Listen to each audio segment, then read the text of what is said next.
Dear colleagues, dear guests, the focus of this panel is the different memories of totalitarian regimes in Europe. How to speak about the crimes of the 20th century without equalizing them.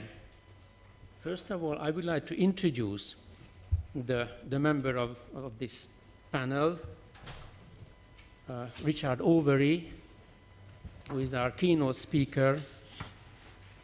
He's a professor of history at the University of Exeter.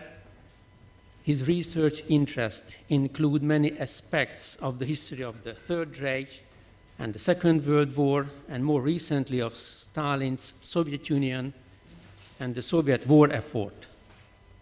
In his work, he focused on such themes related to the period of the Second World War as bombing and its impact, morbid culture, and the war, German economy under Hitler's rule. He has published a number of books, including The Bombing War, Europe, Third Reich, Chronicle, The Morbid Age, Britain Between the Wars, and 1939, Countdown to War, Time History of the War, Dictators, Hitler's Germany, and Stalin's Russia. And I already mentioned to you that one of your books came out in Hungary.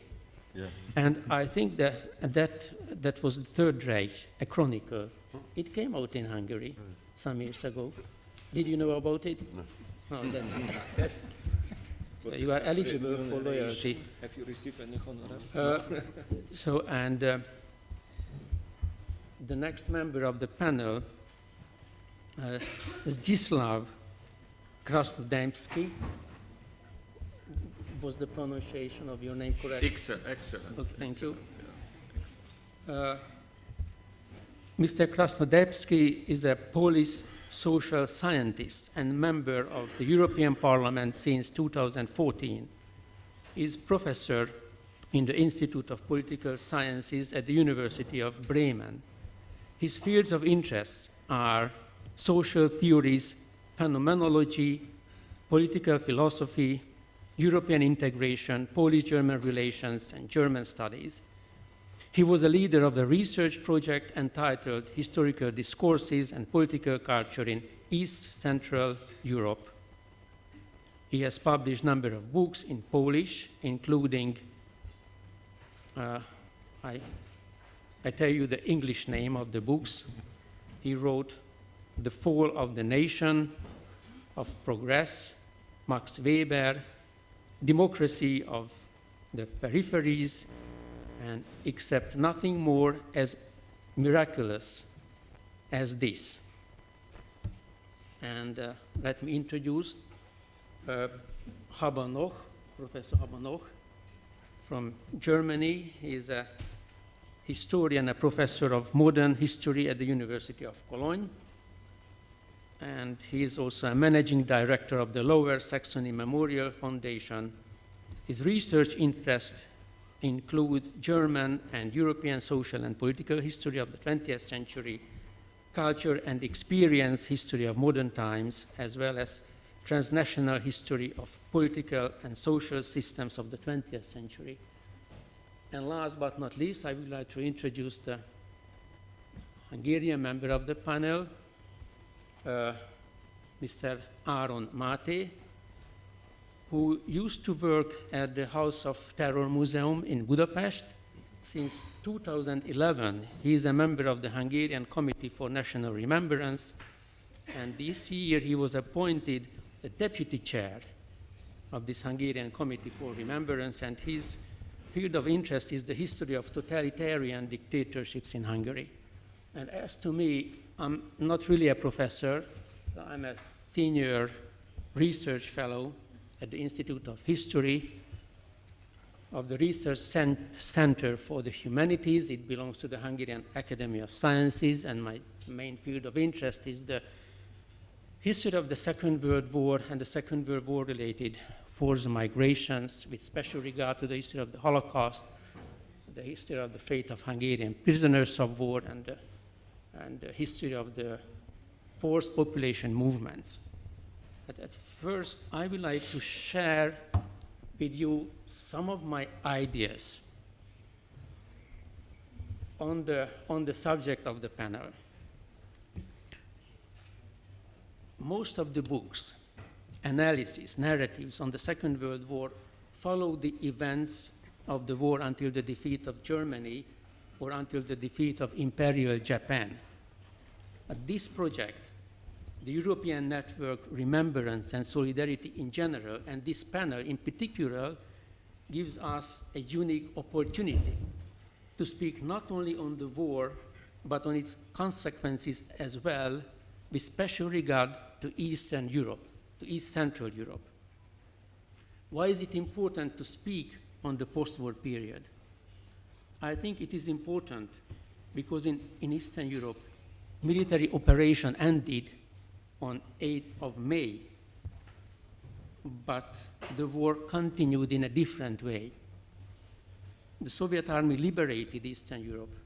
The German occupation was followed by the Soviet occupation, and hundreds of thousands of civilians were deported to Soviet camps from Romania, from Hungary, from Poland. And these civilian internees were labeled as prisoners of war, but in practice they were forced laborers.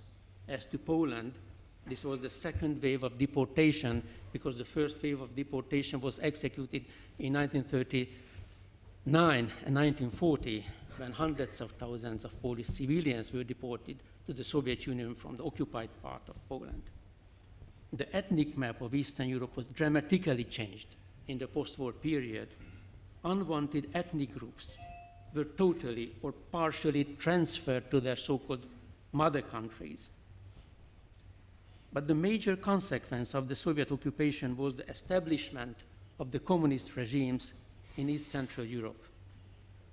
And the communist system was not the same as the violent and genocidal German rule, but it lasted more than 40 years.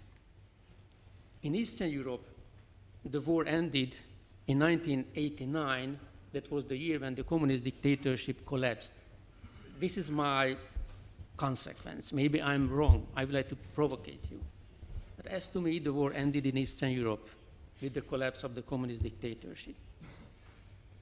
If this war situation lasted decades in Eastern Europe, we have to ask questions. Who were the winners and who were the losers? What would constitute a victory for a nation? The defeat of Nazi Germany was a victory for the German people, I think.